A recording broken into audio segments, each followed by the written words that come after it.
राम, शैतान और मुसलमान, कम से कम तीनों को जो बयान बहादुर हैं वो एक साथ एक ही प्लेटफॉर्म पर लेकर आ गए हैं, ऐसा दिखाई पड़ रहा है। विश्व हिंदू परिषद वालों को और उनकी जो भक्ति है वो रह रहकर उमड़ रही है, घुमड़ रही है, सामने आ रही है। ये भक्त अयोध्या में पूजा अर्चना करना चाहते हैं, तप करना चाहते हैं, राम मंदिर बनाने का संकल्प लेना चाहते हैं, लेकिन साइकिल वाले कुछ करने ही नहीं देते। मुख्तार साहब तो खोलकर कहते हैं कि अखिलेश की गोद में बैठे शैतान उनको भगवान से नहीं मिलने देते, हर बार रोक लेते हैं। भक्त और भगवान के बीच सियासत खड़ी है, लेकिन अयोध्या जाने वाले इन भक्तों को चुनावी मौसम में ही राम क्यों याद आते हैं। दूसरी तरफ बीजेपी से डरने वाले मुसलमानों को अब डर के आगे जीत नजर आने लगी है। बीजेपी के दिल में बसे राम, टीपू की गोद में बैठा है शैतान, मदनी बोले नहीं डरेगा मुसलमान, चुनाव का हक से बचा महान, राम, शैतान और मुसलमान। तो अयोध्या में होने वाले विश्व हिंदू परिषद के संकल्प दिवस पर रोक लगा दी गई है। फैजाबाद के डीएम साहब ने पुलिस की रिपोर्ट के बाद ये रोक लगाई। विश्व हिंदू परिषद 18 अक्टूबर को संकल्प दिवस मनाने वाली है, जिसके तहत अयोध्या समेत देश भर में रैलियां और सभाएं की जानी थी। लेकिन सवाल ये उठता है कि विश्व हिंदू परिषद को चुनाव से पहले ही भगवान राम की याद क्यों आती है। ये भक्ति बाकी के 4.5 वर्षों तक कहां नदारद रहती है।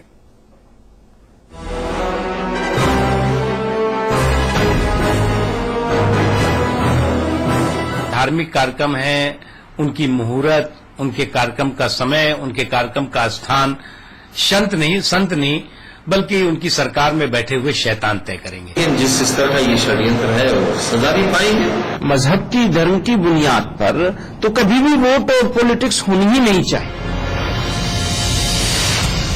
पहले 84 कोसी, फिर पंचकोसी, अब संकल्प दिवस। ये आते हुए चुनाव का ही असर है कि बीएचपी अब बैरागी होना चाहती है। कहते हैं भगवान जब बुलाते हैं तो भक्त हर बाधा पार करके पहुंच जाता है, लेकिन भारत के भगवान की टाइमिंग कितनी सटीक है। हर बार भगवे वालों को चुनाव से पहले ही याद करते हैं। बात सियासी हुई तो अखाड़े में भक्त शैतान को लेकर खड़े हो गए। तो आप जितने भी धार्मिक कार्यक्रम हो रहे हैं उन कार्यक्रमों पर या तो रोक लगा दी जाती है किसी सत्ता में बैठे हुए शैतान के इशारे पर, और या फिर जो है वो उसको रोकने की कोशिश की जाती है। इसका नतीजा जो है वो खतरनाक होगा। शुद्ध रूप से ये कहीं न कहीं माहौल को खराब करने का षड्यंत्र है। सियासत में पता ही नहीं चलता कि साधु कौन है, षड्यंत्रकारी कौन है और शैतान कौन है। मुख्तार ने ये तो बता दिया कि अखिलेश की गोद में शैतान बैठे हैं, लेकिन शैतान का शुभ नाम लेने में हिचकिचा गए। खैर, जब बात भगवान की खोज की चल रही हो तो शैतानों के आविष्कार पर बात ही क्या करनी। दूसरी तरफ देखिए, मुलायम के चहेते मुसलमानों को डर के आगे जीत दिखाई दे रही है। अभी से क्यों आप ये बात मुझसे कहलवाना चाहते हैं? चुनावी माहौल नहीं, चुनावी माहौल है, लेकिन बहुत दूर है अभी दरिया। जब दरिया आएगा, जब देखेंगे। बात सिर्फ इतनी सी है कि किसको दिया जाए, किसको नहीं दिया जाए, ये फैसला तो लोग खुद करेंगे, लेकिन हमें किसी से डरा करके हमारा वोट ना लिया जाए। कांग्रेस मुसलमानों को बीजेपी के नाम से ऐसे डरा रही है जैसे बीजेपी के सर पर सींग उगाए हों, लेकिन वक्त डरने का नहीं, पहचान करने का है। जहां जहां उनकी सरकारें रही हैं या हैं, उन्होंने क्या क्या दिया है, कितने वादे किए थे, उसमें से कितने पूरे किए, कितने रह गए। इस बुनियाद पर वो वोट लेने की उम्मीद करें, किसी का भय दिखा करके वोट लेने की कोशिश न करें। चुनावी उद्घाटन, भाषण और वादों के दिन कब के लद गए। अब जमाना हाईटेक हो गया है। अब इन्वेस्टमेंट तगड़ा होता है। दंगे कराओ, वोट का कुंभ झोली में आकर गिरेगा। मौका देखकर अयोध्या घूम आओ, आशीर्वाद अपने आप मिल जाएगा। मंदिर बनवाओ, बरसाती मेंढक बन जाओ, केवल चुनावी दिनों में राम नाम गाओ, बाकी समय भगवान को भूल जाओ। किसी को शैतान बताओ, किसी के साथ हाथ मिलाओ, लेकिन चुनावी सेनाएं भूल गई हैं कि ये राजनीति की रामलीला है। यहाँ विजयदशमी चुनाव बाद मनाई जाएगी। भरत यादव, समाचार प्लस। चलिए इस मुद्दे पर हम बातचीत करेंगे। हमारे साथ जो खास मेहमान हैं उनसे सबसे पहले मैं आपका परिचय करा दूं। हमारे साथ हृदय नारायण दीक्षित जी हैं, आप भारतीय जनता पार्टी की नुमाइंदगी कर रहे हैं, लखनऊ से हमारे साथ हैं, स्वागत है आपका। हमारे साथ गोविंद पंत राजू हैं, आप हमारे स्थानीय संपादक हैं। असीम वकार हैं, आप समाजवादी पार्टी जो उत्तर प्रदेश की सरकार है, आप उसके बुलंद आवाज वाले नेताओं में से एक हैं। राजीव त्यागी जी हमारे नोएडा स्टूडियोज में मौजूद हैं, आप कांग्रेस की नुमाइंदगी कर रहे हैं। हमारे साथ मौलाना कारी मुस्तफा हैं, आप धर्मगुरु हैं, इस्लाम के जानकार हैं। उम्मीद करेंगे कि हम उनसे जो सीखें वो अच्छी बातें हों। और कुछ देर बाद भाई प्रकाश शर्मा हमारे साथ जुड़ेंगे, आप विश्व हिंदू परिषद के प्रवक्ता हैं। और मैं बता दूं आपको कि आज हमने उत्तर प्रदेश सरकार में मंत्री पवन पांडे साहब से एक्सक्लूसिव बातचीत की थी, लेकिन कुछ तकनीकी खामियों की वजह से वो बातचीत को हम सहेज कर नहीं रख पाए ताकि हम आपको दिखा पाते। तो इसका हमें खेद है। अगर हमें भाई पवन पांडे साहब सुन रहे हो तो मैं पवन पांडे साहब आपसे खेद जताना चाहता हूं कि जो मैंने आपका इंटरव्यू किया था उसको हम नहीं दिखा पा रहे हैं अभी, क्योंकि उसमें कुछ तकनीकी दिक्कतें आ गई हैं। जी, चर्चा शुरू करते हैं। मौलाना, सबसे पहले मैं आपसे बात करूंगा, महमूद मदनी साहब का जो आज बयान आया उससे आप सहमत हैं या नहीं? जी, मौलाना महमूद मदनी साहब ने जो बयान दिया बिल्कुल सही दिया है और सोच समझकर ही दिया है। आप उससे इत्तेफाक रखते हैं? बिल्कुल इत्तेफाक रखते हैं। तो अब उसके बाद मेरा सवाल ये कि आखिरकार मुसलमान लोग जो हैं, जिनके झंडा बरदार मदनी साहब भी हैं और आप भी हैं, परसेंटेज कम ज्यादा हो सकता है, आप लोग मुसलमानों की जो पैरवी कर रहे हैं वो लोग कांग्रेस से डरते क्यों हैं? आप कह रहे हैं कि कांग्रेस डराती है, मोदी के नाम लेकर अपने पाले में करना चाहती है, इस बार ऐसा नहीं होगा। तो आप लोग डरते हैं क्यों? सवाल तो पहला ये है, आप लोग हाथों की कठपुतली बने क्यों हैं किसी के भी? ऐसा कुछ नहीं है मोहतरम कि हम लोग कांग्रेस से डरते हैं और या मोदी से डरते हैं। ये बिल्कुल गलत है। क्या कांग्रेस के पाले में की वजह से ना हम मोदी से डरते हैं ना हम कांग्रेस से डरते हैं। तो मदनी साहब को कहना क्यों पड़ा ऐसा? नहीं, मदनी साहब ने तो इसलिए कहा है कि आजकल जो सरकारें और आजकल दूसरी पार्टियां जो सिर्फ और सिर्फ एक मोदी का नाम लेकर, बीजेपी का नाम लेकर मुसलमानों को खौफजदा करना चाहती है। मौलाना मदनी साहब ने बहुत सोच समझकर अपनी आवाम को और तमाम हिंदुस्तान के सेकुलर लोगों को और मुसलमानों को ये पैगाम दिया है कि जो पार्टियां हम लोगों को डराना चाहती है हम ऐसा बिल्कुल नहीं होने देंगे। हाँ, ठीक है। भाई राजीव त्यागी, अहम सवाल मेरा ये है कि 4.5 वर्ष विश्व हिंदू परिषद के लोग हों या बाकी लोग हों, वो राम को राम भरोसे छोड़ देते हैं। चुनावों के पहले के जो 6 महीने बचते हैं उसमें अचानक से उनको राम की जो उनके भीतर की भक्ति है वो याद आ जाती है, वो सामने आते हैं, तमाम तरह के प्रदर्शन करते हैं। ये कोई आज की बात नहीं है, जनसंघ के जमाने से और लगातार ये हम देख रहे हैं। ये एक सियासी गुणागणित है।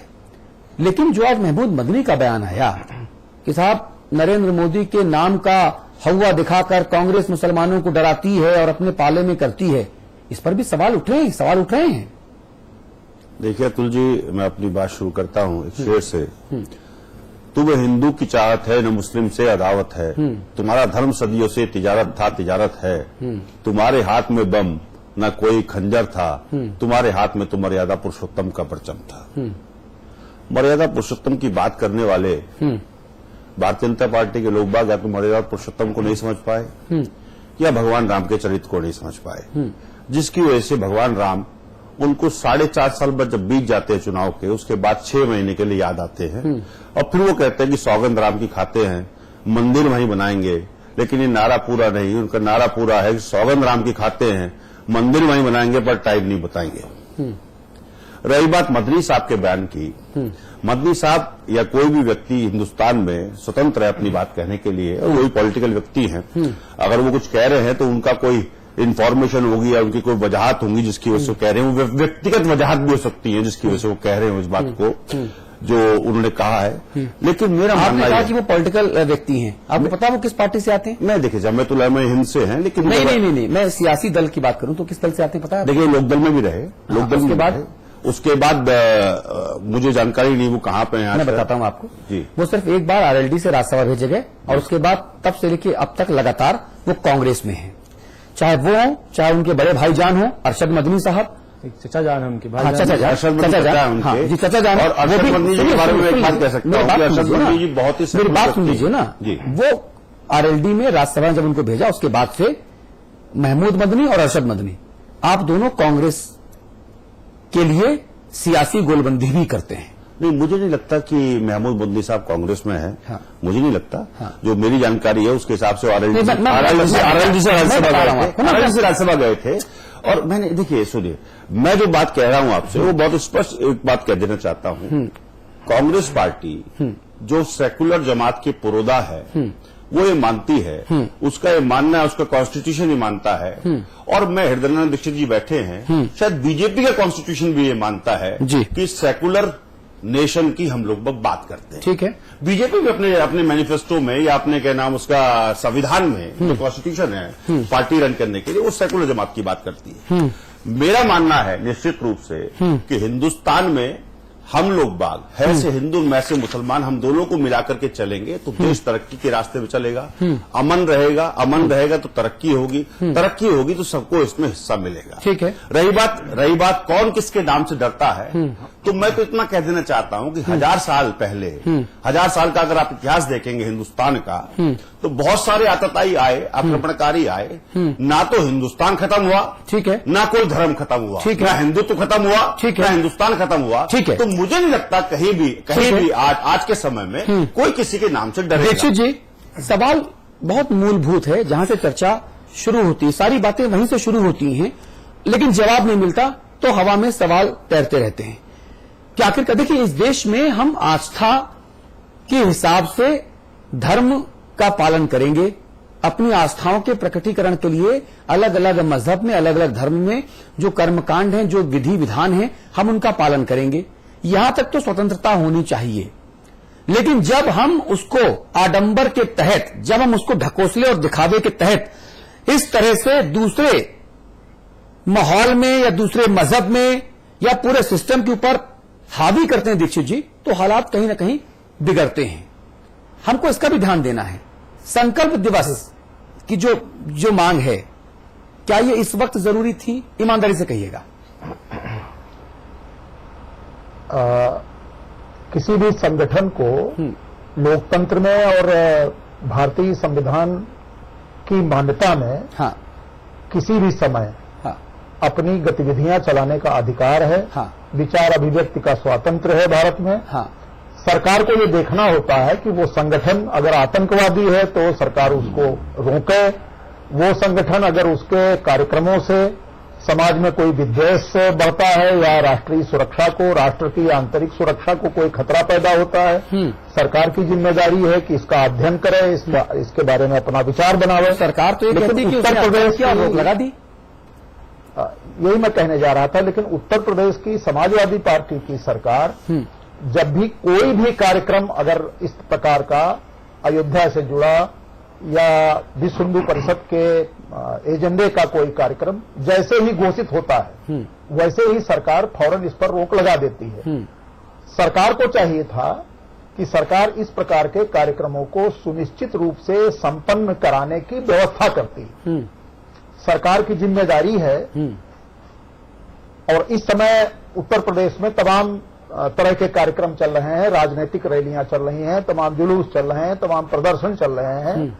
अगर वो संपन्न हो सकते हैं तो विश्व हिंदू परिषद का तो सीधा घोषित कार्यक्रम है कि हम राम मंदिर की मांग करते हैं। ना तो वो किसी पर आक्रामकता है, ना ही वो किसी दूसरे पंथ, मजहब, विचार के बारे में उसका कोई विरोधाभास है। ठीक है। एक सीधी सी मांग है और यह मांग आस्था से जुड़ी हुई है। हाँ। और एक कार्यक्रम सड़क पर करना है। हाँ। सरकार की जिम्मेदारी थी कि इसे सरकार होने देती, व्यवस्था बनाती। असीम सरकार बार बार रोक देती है। क्या दिक्कत है?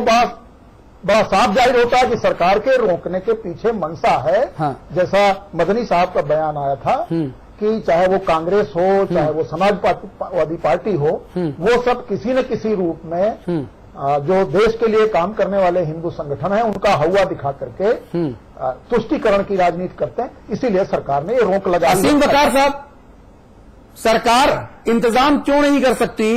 भाई, संकल्प दिवस मनाने की बात हो रही है, जितने लोग आ रहे हैं आप विश्व हिंदू परिषद से उनकी सूची ले लीजिए। एक व्यक्ति के ऊपर 2-2 पुलिस वाले खड़े कर दीजिए। जो भी बदमाशी करे, जो भी आपके हिसाब से लगे कि ये माहौल खराब कर रहा है, उसको तुरंत पकड़ के जेल में डाल दीजिए। ये व्यवस्था, ठीक कहते हैं आप, ये व्यवस्था क्या मुफीद ना होती? ठीक कहते हैं जी अतुल जी, सबसे पहले तो मैं आपको दशहरे की बधाई देता हूं।